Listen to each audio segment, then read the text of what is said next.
Saudações, conspiradores, iniciando mais um programa Realidade Fantástica, mais uma entrevista fantástica, trazendo até você aqueles conhecimentos que podem mudar um paradigma de vida, os conhecimentos oriundos das ciências arcanas, das ciências esotéricas, que são elas, e talvez apenas elas, que conseguem conciliar a premissa da religiosidade, que é a transcendência, com a premissa da ciência, que é teste e experimentação. Então, é uma via muito completa para a autorrealização, para o autoconhecimento.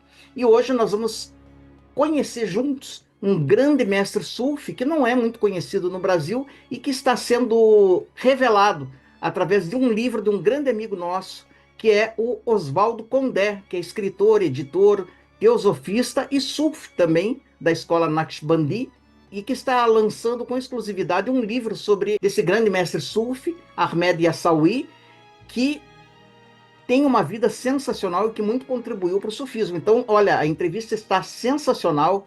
Vai ser falado sobre sufismo de uma forma que você ainda não viu, porque tivemos várias entrevistas sobre sufismo, mas essa vai acrescentar algumas pepitas, vamos chamar assim, que ainda não foram passadas. Vale muito a pena você ficar conosco. É claro que eu vou pedir para você também se inscrever no canal, acionar o sininho, deixar o seu like de confiança, nos ajude a chegar aos 200 mil inscritos. Estamos batendo na porta dos 200 mil inscritos. Também convido você a, caso seu coração assim o deseje, a fazer uma doação em qualquer valor ao canal Realidade Fantástica através desse QR Code que está aparecendo aí na sua tela, que vai remeter à nossa chave Pix. É o nosso equivalente ao Apoia-se do canal. É através desses insumos que a gente consegue melhorar a qualidade. Recentemente nós adquirimos câmeras melhores, equipamento de microfonia melhor, para sempre estar melhorando a qualidade dos nossos programas, dos nossos documentários, das entrevistas, dos vídeos e etc. Obrigado de coração. Então, sem esperar mais, vamos falar com Oswaldo e descobrir juntos quem é esse grande mestre Sufi Ahmed Yassawi. Então vamos conversar com ele, o nosso querido Oswaldo Condé. Oswaldo, inclusive, eu posso chamá-lo de Arauto da Boa Nova, porque sempre que ele vem aqui, ele traz uma novidade, ele traz conhecimentos assim preciosos e raros às vezes, né? Que é o caso dessa entrevista, porque ele vai nos contar sobre um mestre sufi que não é tão conhecido, pelo menos no Brasil. Eu, pelo menos, não conhecia. Ele está publicando um livro maravilhoso sobre esse mestre sufi e nós vamos descobrir juntos com ele, com o nosso querido amigo Oswaldo Condé, escritor, editor, teosofista, uma das pessoas mais cultas que eu conheço. Tudo bem com você, Oswaldo? Ô, Jamil, tudo bem? Boa noite, né? Ahlan wa sahlan, seja bem-vindo. Imagine, você sempre é bem-vindo e você sempre faz parte, né, permanentemente desse espaço aqui. Mas, Oswaldo, eu me surpreendi, né? Eu tô com o seu livro aqui em mãos, Ahmed Yassawi, A Jornada do Sufismo. Está, inclusive, lindíssima a edição, né? Quero te parabenizar de novo, as tuas edições são primorosas, assim como a sua pesquisa. Então vamos começar falando, né? Quem é Ahmed Yassawi? Então, transfiro os seus elogios, né?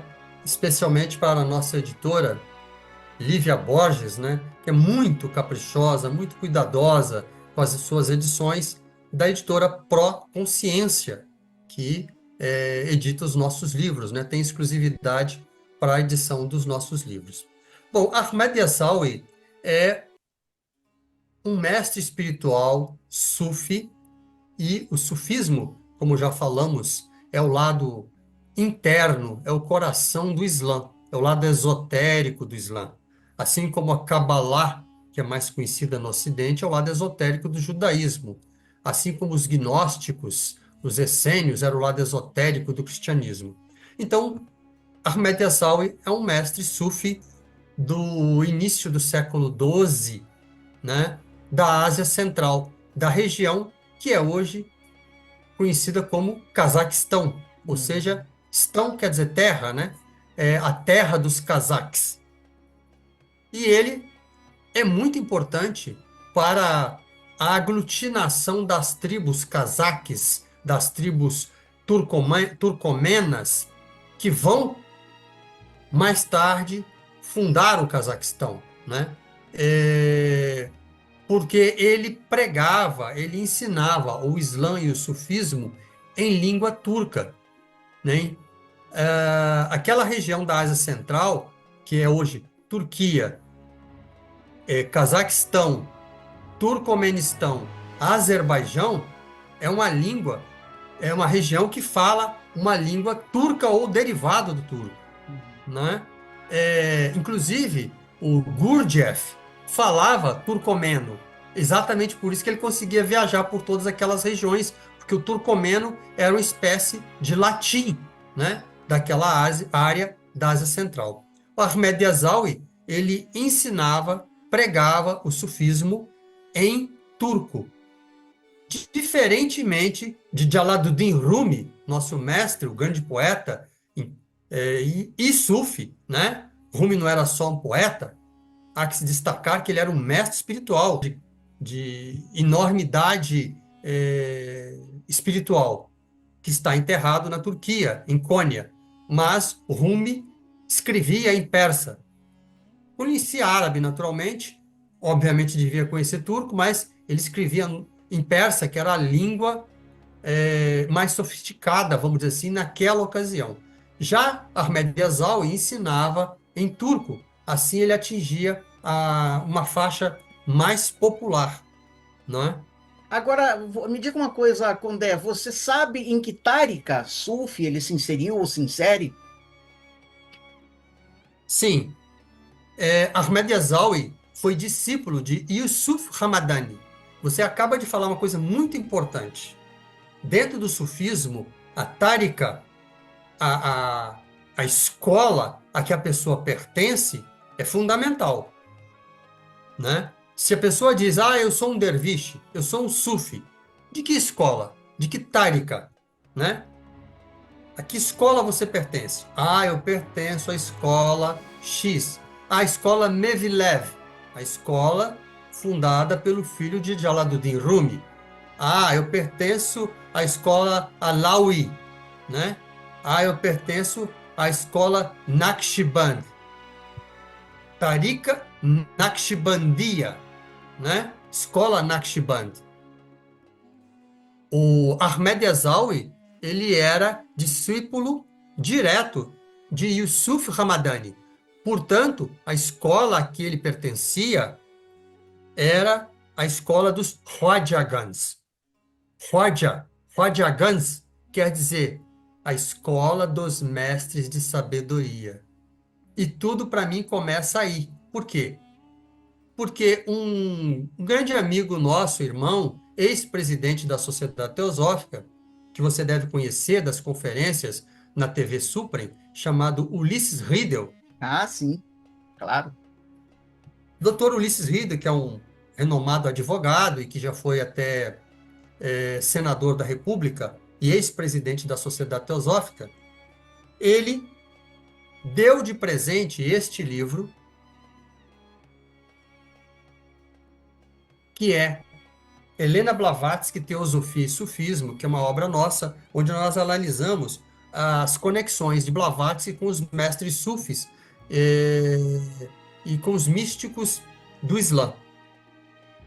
Aí, ele comprou alguns exemplares desse livro e doou o livro presenteou o livro para um membro da Embaixada do Cazaquistão, em Brasília, porque o Dr. Ulisses tem boas relações com a Embaixada do Cazaquistão. Bom, o que aconteceu? Um dos membros da embaixada leu, que fala português perfeitamente bem, que nesse momento, lamentavelmente para nós que ficamos aqui, né, e que somos amigos, ele foi transferido para Portugal. Este membro da Embaixada do Cazaquistão percebeu que no meu livro, Helena Blavatsky, Teosofia e Sufismo, há uma menção a Ahmed Yazawi, um trecho de Ahmed Yazawi.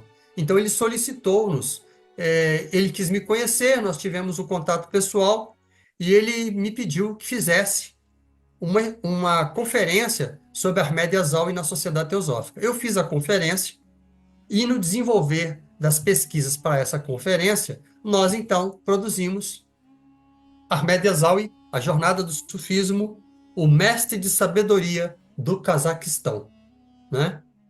E aí, então, o livro foi publicado, finalmente, foi lançado dia 20 agora, pela Proconsciência Editora, E nós tivemos o prazer e a honra de contar com vários membros da Embaixada do Cazaquistão, inclusive o embaixador, né, Nusupov, estava presente, e autografamos o livro e estamos então aqui falando, né, sobre esse mestre que faleceu há mais de 800 anos atrás e cujos ensinamentos são importantes não só como base de fundação, influenciou diretamente a fundação do que é hoje o Cazaquistão, como também é um mestre que criou, deu origem à escola Yazawiya. A escola Yazawiya é a escola de Ahmed Yazawi, que era discípulo originalmente de Yusuf de Hamadan, no Irã, Yusuf Hamadani,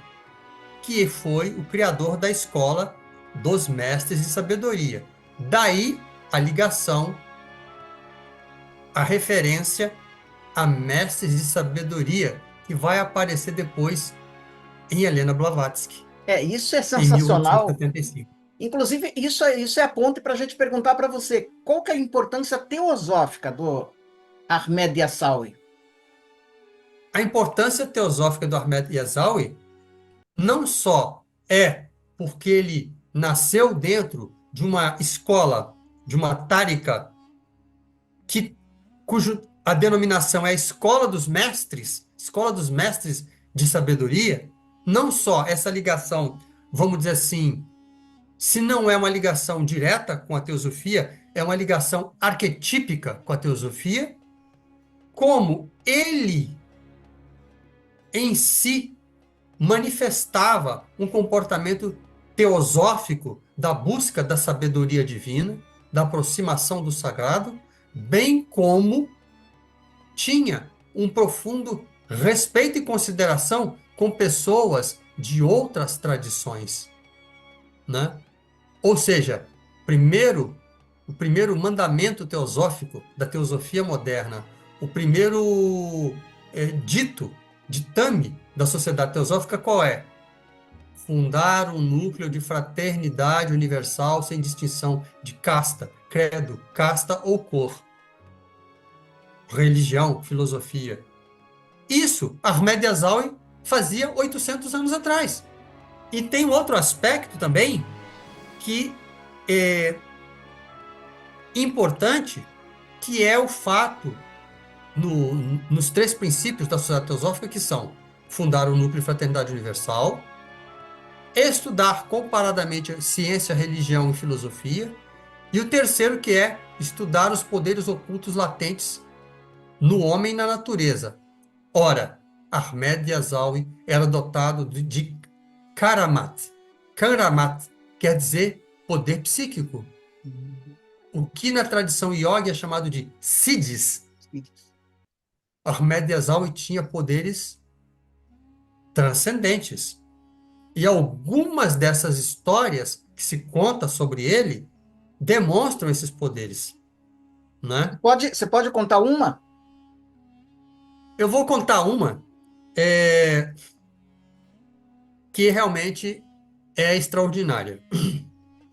Ahmed Yazawi tinha milhares de discípulos, milhares de seguidores.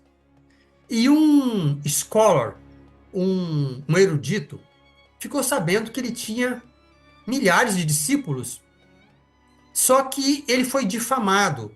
Ahmed Yazawi foi difamado. Alguém falou para esse intelectual, para esse scholar, que o Ahmed Yazawi estava desviando as pessoas da religião. Não estava ensinando as coisas exatamente como elas eram, estava desviando as pessoas da religião. Aí, esse erudito, conversando com seus discípulos, falou assim: eu vou visitar esse tal de Ahmed Yazawi, porque eu ouvi dizer que ele está desviando as pessoas do Islã, está desviando as pessoas do caminho correto. Eu tenho, esse erudito falou para os seus discípulos, porque ele também tinha discípulos, eu tenho 3.000 questões na minha mente e eu vou lá testá-lo, vou lá inquiri-lo. para ver se ele é uma fraude. Tenho 3.000 questões na minha mente, de cor e salteado. Eu vou questioná-lo. E aí esse erudito saiu de casa acompanhado de vários discípulos para ir até o Kanika, para ir até a Téquia, a Zawiya, ou, numa linguagem hindu, até o ashram Acho. do Ahmed Yazawi, para poder interrogá-lo, questioná-lo. E aí ele saiu de casa, acompanhado de uma dezena de discípulos. Aí, no mesmo instante que ele saiu de casa, Ahmed Yazawi, o grande sufi, o grande sheikh, virou dentro do seu templo, dentro da sua téquia, dentro da sua zawiya, virou para um dos discípulos e falou assim: fulano, veja quem é que está chegando. Presta atenção. O intelectual estava a caminho, tinha acabado de sair de casa. O mestre, no seu templo, já percebeu que o outro estava a caminho e perguntou para o discípulo, falou para o discípulo: fulano, veja, discípulo, veja quem está vindo. O discípulo, veja o estágio espiritual que já estava, o makan, o estágio espiritual em que se encontrava o discípulo. O discípulo olhou psiquicamente, olhou espiritualmente e disse: ah, está vindo o intelectual fulano de tal. Ele vem com vários discípulos e ele tem 3.000 questões em sua mente para lhe interrogar. Sensacional. Aí, aí é incrível. Isso, discípulo, hein? Discípulo. Não era nem o mestre. O mestre virou para o discípulo e falou assim: ah, muito bem. Então eu quero que você faça um meu favor. Eu quero que você apague 1.000 questões da mente dele. Você está brincando. Aí o discípulo, tá bem, mestre? E o discípulo, por artes espirituais, apagou 1.000 questões da mente do intelectual. Quando o intelectual chegou na casa, chegou no centro espiritual do mestre, o mestre virou e disse assim: quando o discípulo, o intelectual estava chegando na casa do mestre, o mestre virou para outro discípulo e falou assim: discípulo fulano, eu quero que você apague mais 1.000 questões da mente do intelectual. Aí o outro discípulo apagou mais 1.000 questões da mente do intelectual. Muito bem. Aí o intelectual chegou, se apresentou e disse: eu queria fazer um debate com o senhor, conversar com o senhor, fazer um debate público. E aí para saber se o senhor não está desviando o povo da religião, da fé. Aí o mestre não se sentiu ofendido, não foi agressivo, não se sentiu ofendido. O mestre virou assim, e virou para o intelectual e disse assim: não, tudo bem, podemos conversar, senhor fulano, mas vamos fazer o seguinte: o senhor acabou de chegar de viagem, deve estar cansado e tal.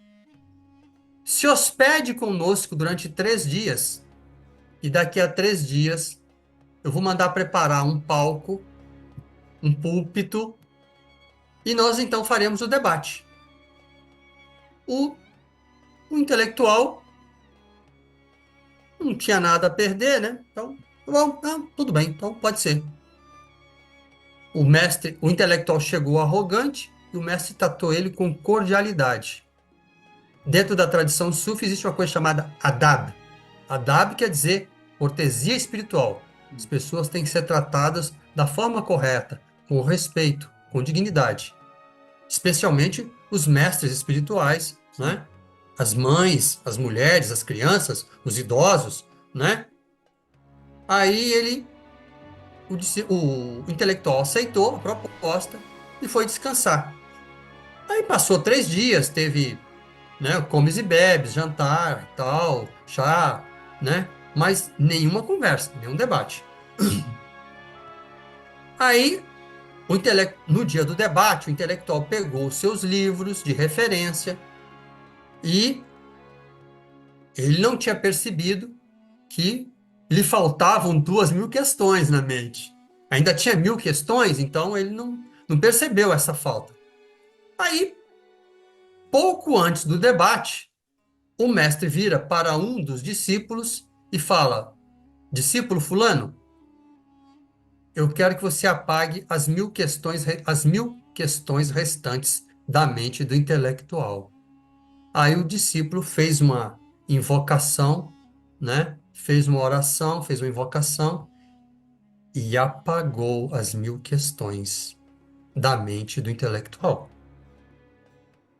Chegou pouco antes do debate. Quando chegou na hora do debate, o intelectual subiu no palco, dirigiu-se ao mestre, que estava escutando, né? Senhor Ahmed Yazawi, eu tenho algumas perguntas para lhe fazer. E aí, o intelectual tem algumas perguntas para lhe fazer.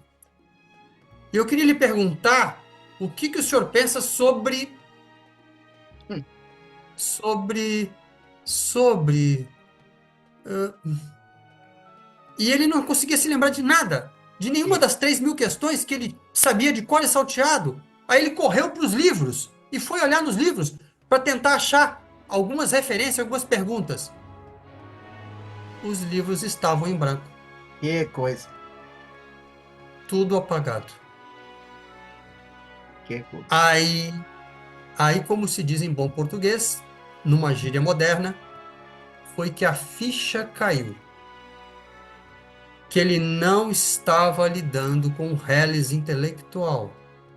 Ele não estava lidando com o reles pregador, que decorou o Alcorão, que decorou hadiths, né? Que não decorou histórias do profeta Muhammad, a paz esteja com ele. Ele estava na frente de um mestre espiritual. Aí ele baixou a cabeça. Aí ele se envergonhou, né? Ele se envergonhou, baixou a cabeça, né? E acabou, no fim, se tornando discípulo de Ahmed Yassawi. Porque o conhecimento que o mestre Sufi de verdade traz não é um conhecimento meramente livresco, não é um conhecimento meramente intelectual. Estou vendo que você está rodeado de livros e que você, como eu, né? Eu tenho os meus 3.500 livros, né? Você tem aí os seus livros nas suas costas, né? São a sua base intelectual, mas há um ditado sufi que diz assim: você leu muitos livros, centenas, milhares, mas você leu a sua alma? Hum. Aí está Era um toda a cara. questão. Aí está toda a Pois questão. é, aí está toda a questão. Não, eu não estou julgando o meu amigo Jamil, que tem livros, e eu também continuo, e eu tenho e continuo comprando, né? Não estou julgando isso, né? Mas eu estou apenas reforçando que o avanço espiritual não se deve meramente a conhecimento livresco. Como dizia Ibn Arabi, né, de uma forma metafórica, né, um burro carregado de livros não se torna sábio. Exatamente. Você sabe que um mestre espiritual meu do passado, da tradição Rosa Cruz, e eu estava numa fase muito intelectualoide, ele me falou exatamente isso. Não, é interessante ler, etc. Só cuidado para tudo isso não virar lixo mental, porque pode virar, né? Pode, Pode pode. virar. E você deve Criar lembrar uma arrogância, uma criar uma arrogância. arrogância, né? Eu sei mais do que você. Não, na minha biblioteca, Jamil, eu tenho mais livros que você e eu li mais livros que você. Isso quer dizer o quê? Quer Nada. dizer que eu tenho, talvez, mais informação. Mas ela está sendo aplicada? Aí é que está a questão. É o que a gente teosoficamente falaria do manas inferior, né? Manas inferior não é manas superior. É conhecimento puramente Não, intelectivo, né? Agora, Condé, me diga uma exatamente. coisa. Fala um pouquinho dos ensinamentos do Ahmed Yassawi. O que você pode pensar para nós? Então, os ensinamentos do Ahmed Yasawi estão baseados na tradição dos mestres de sabedoria persa. Existem as, as normas dos Khwajagans, as regras, né, dos Khwajagan. Quais são as regras dos Khwajagan? E aqui eu tenho os mandamentos dos mestres de sabedoria. Eu não vou detalhar todos eles, estão detalhados no livro, né? Mas eu vou citar alguns deles, né? O primeiro deles é consciência durante a respiração. Consciência durante a respiração. Não inspirar e expirar em esquecimento. Lembrança de si. O segundo mandamento dos mestres de sabedoria: observar os passos. Deixe o buscador sempre estar atento durante sua jornada, seja qual for o tipo de situação que ele esteja passando. Que ele não deixe que seu olhar seja distraído do objetivo de sua jornada espiritual. Terceiro, viajar em sua terra natal. Nós estamos aqui numa viagem exterior, que é reflexo de uma viagem interior. Solidão na multidão, né? Estar na multidão sem ser parte da multidão, né? Há um ditado cristão muito similar a isso, né? Estar no mundo, né? Sem estar aprisionado no mundo. O número 5, recordar, trazer à memória. Zikr, a repetição dos nomes de Deus, quer dizer rememorar. Rememorar, trazer à memória os nomes de Deus, os nomes sagrados. Rememorar. Qual é o seu objetivo aqui? Quem sou eu? De onde eu vim? Para onde eu vou? O que eu estou fazendo aqui? Né? Restrição, né? A pessoa dizendo o zikr, a repetição dos nomes de Deus, quando absorvido na repetição do coração da frase abençoada. Ou seja, a pessoa meditar no coração com a frase abençoada, com os nomes divinos, com as invocações sagradas. Número 7, plena atenção. Plena atenção não é apanágio somente do budismo. Número 8, recolhimento. Concentração na presença divina na condição de Dauk, que quer dizer sabor sutil, antecipação intuitiva ou faculdade perceptiva, não usando qualquer ajuda externa. Número 9, pausa do tempo, controlando como se gasta o nosso tempo. Número 10, pausa dos números, checando que o zikr do coração ou as frases sagradas no coração seja repetidas o número de vezes requerido. Ou seja, observar a metodologia do exercício, da repetição dos nomes divinos, da meditação no coração. Número 11, pausa do coração. Essa aqui tem a ver com a escola, especificamente Naqshband, porque diz assim: formação da imagem mental de seu coração com o nome de Deus gravado nele, para enfatizar que o coração não tem consciência nem outro objetivo que não Deus. Este é o significado da palavra Naqshband. Naqsh quer dizer gravado, desenhado. Portanto, os Naqshband são aqueles que escrevem o nome de Deus no coração. 11 regras da Escola dos Mestres de Sabedoria, que era a escola onde foi criado, nutrido Ahmed Yazawi. Que coisa linda, Condé. Eu estou embevecido aqui e fazendo as ligações, porque se encontra um pouco do Zen budismo, né? Um pouco do yoga, quer dizer, de todas as tradições autênticas. Agora me diga uma coisa, essa é uma dúvida pessoal que eu tenho.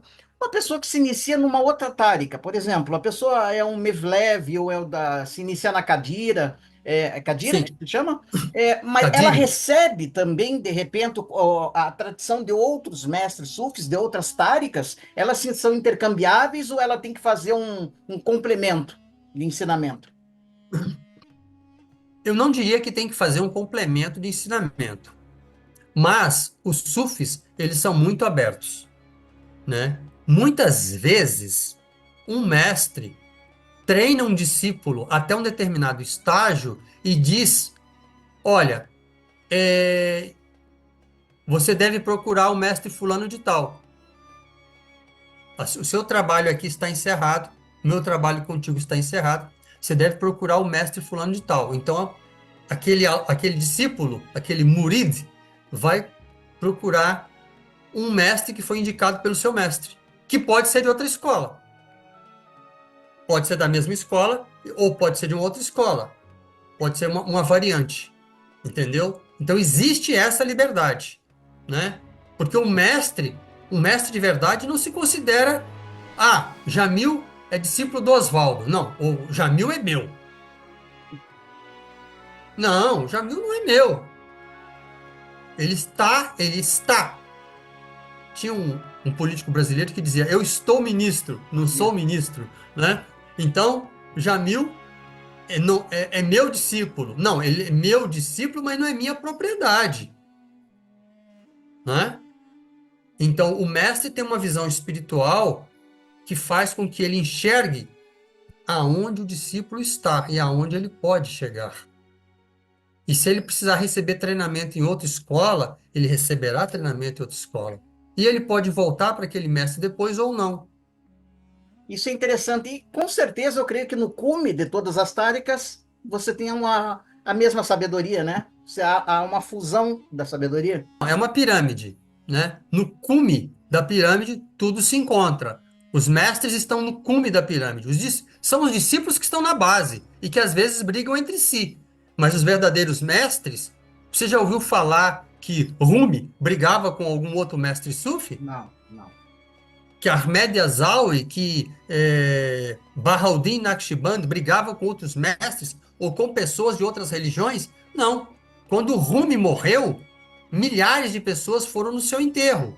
E tinha pessoas, inclusive cristãs, que estavam no enterro de Rumi, que era muçulmano e sufi, poeta, filósofo, escritor, muçulmano e sufi. E tinha cristãos no enterro do sufi. E alguns desses cristãos estavam chorando copiosamente. Aí perguntaram: mas o senhor não é cristão? Sou. Mas por que você está chorando? Pela morte do Rumi, que era muçulmano? E o cristão respondeu: ele era o Jesus do nosso tempo.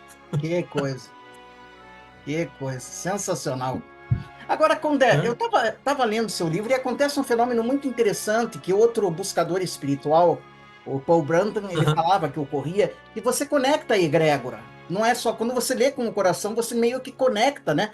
Parece que você faz alguns micro downloads, né? Recebe Sim. algumas coisas de forma inefável.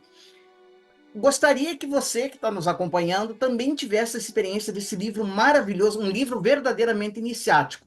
Qual que é o caminho, Condé, para comprarmos o seu livro? Para quem está em casa, descobrir esse mestre maravilhoso Sufi. Então, a nossa editora, né? Você vai encontrar no site da nossa editora, que é de Brasília, chama-se Pro Consciência.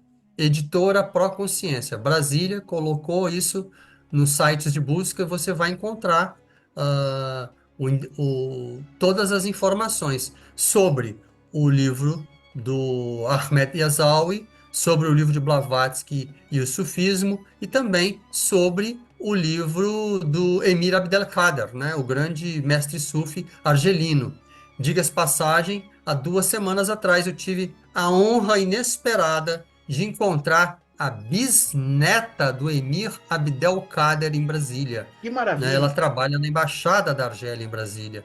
Uma pessoa muito especial. Você percebe que a baraka do Emir Abdelkader passa na família, né? A bênção, o poder espiritual, o darshan, passa na família, né? Foi muito honroso, foi muito emocionante realmente, né? Seria como hoje encontrar o bisneto, né? Ou a bisneta de Ahmed Yazawi, ou sei lá, um bisneto de um Gandhi, né? De um Ramana Maharishi, né? Então foi muito emocionante. Mas todos os nossos livros podem ser encontrados pela editora Pró-Consciência de Brasília. E a nossa querida Lívia Borges, nossa editora, poderá e irá atendê-los com toda presteza e cuidado. Com certeza, inclusive apareceu aí durante sua fala o link para as pessoas, né, do site da editora e também na descrição desse vídeo você terá todos os contatos, todos os caminhos das pedras, né? Por isso a importância de você, meu amigo de casa, conhecer o sulfismo, pesquise aí as entrevistas anteriores do Oswaldo Condé aqui nas nossas playlists, que você vai ficar encantado com a sabedoria desse nosso querido irmão. Ele já está convidado para uma outra entrevista que eu não vou dar spoiler, que ele acabou de me dizer antes de começar a entrevista, ele me fez uma revelação cósmica aqui, que eu fiquei encantado. Nós vamos trazer muito brevemente, mas acho que quase que um furo jornalístico aqui, do canal Realidade Fantástica. Segura aí que você vai, com certeza, vai ficar encantado, como eu fiquei há pouco tempo, uma meia, 40 minutos atrás, de saber disso. Ahmed Yassawi, A Jornada do Sufismo. Adquira, leia, medite, e você terá com certeza os resultados que eu já estou tendo ao ler o livro, pelo menos em inspiração, em paz, em iluminação. É muito importante. Parabéns, Condé, obrigado por ter vindo mais uma vez. Você é nosso irmão aqui do canal. Muito obrigado. Assalamu alaikum, shukran jazila, muito obrigado, fiquem todos em paz. Obrigado, Jamil. Você tem um adab, uma cortesia espiritual perfeita na sua forma de tratar, receber, né, a todos os entrevistados. Você trata todos com muita gentileza, não só a mim, mas todos os entrevistados e faz um grande trabalho de divulgar obras de qualidade no seu canal. Parabéns, muito obrigado. Falei, olá, salam, estaremos sempre juntos, meu irmão. Um Lembrando grande sempre, abraço. um grande abraço e lembrando sempre que o mistério está entre nós. Até o nosso próximo encontro.